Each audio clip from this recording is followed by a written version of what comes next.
Dr. Iman Foroughtun. He is the chairman and executive director of the New Iran. That is an organization which openly opposes the leadership in the Islamic Republic of Iran. Thank you for being with us again. Do you support this move? Hi, Michelle. Thanks for having me on. Absolutely. The sanctions that have been imposed as of today and the previous phase 3 months ago, that's the type of smart sanctions that organizations and opposition groups like the New Iran have been asking for and writing about to people in power in Washington and European Union for over 10 years. So we are very glad that these smart sanctions have gone into place.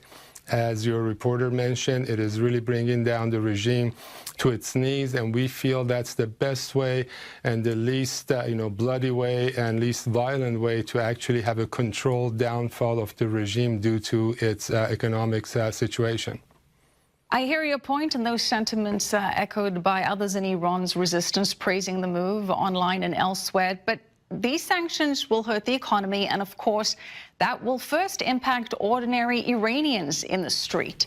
They will be feeling the pain before the mullahs in the regime will. Do you get the sense, though, that they are willing to suffer this pain if it does lead to regime change? Yes, the answer is yes. We are very well aware of the effect, that negative impact that this has on ordinary people, the average people. Iranian people already, more than half of the population is under the poverty line. Our organization and others for the last few months have been warning about this. We've been asking to be able to store additional food and medicine.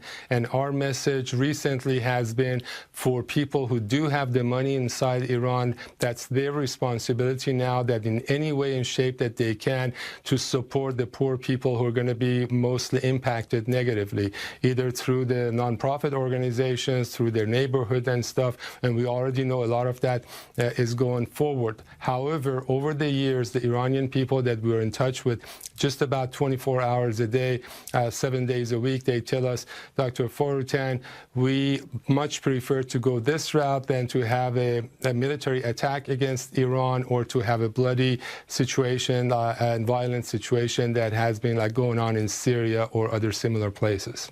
Iman, there have been several regime changes in Iran. So assuming that these sanctions work and the economic pressure does indeed result in a regime change, what's to say that a different Iranian regime would be less hostile to the U.S. and Israel?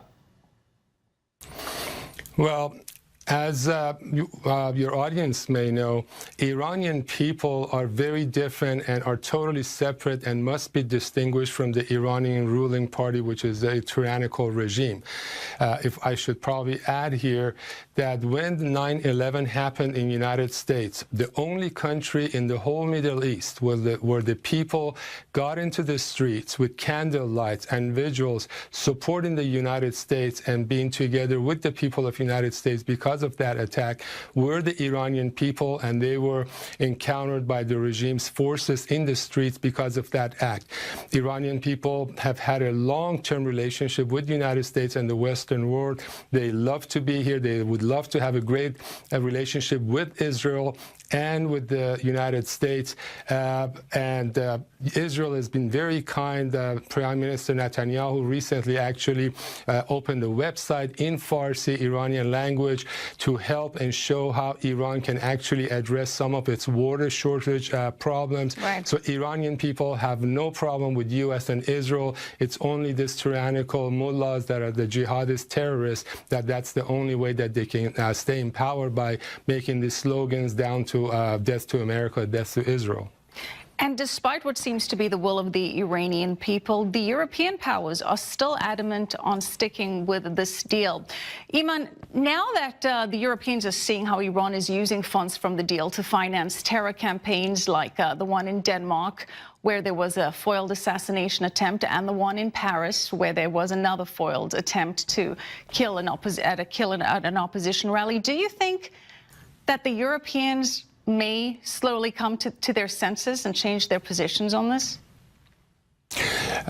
You're absolutely right. A few weeks ago, when you had me on this program, this whole subject came up when General Assembly of United Nations were going on, and that's when the European Union announced this potential financial system to get around the sanctions. And I told you there's no plan, there's no details. As of today, there's no European country that has yet accepted to support the infrastructure for this new banking system.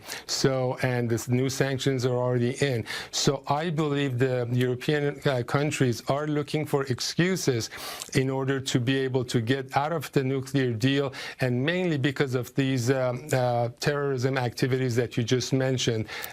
Denmark, as recalled, is ambassador.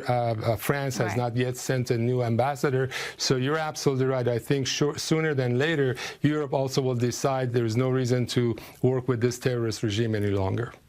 Dr. Iman Foroughtun, thank you for your time. Appreciate it as always. Thank you.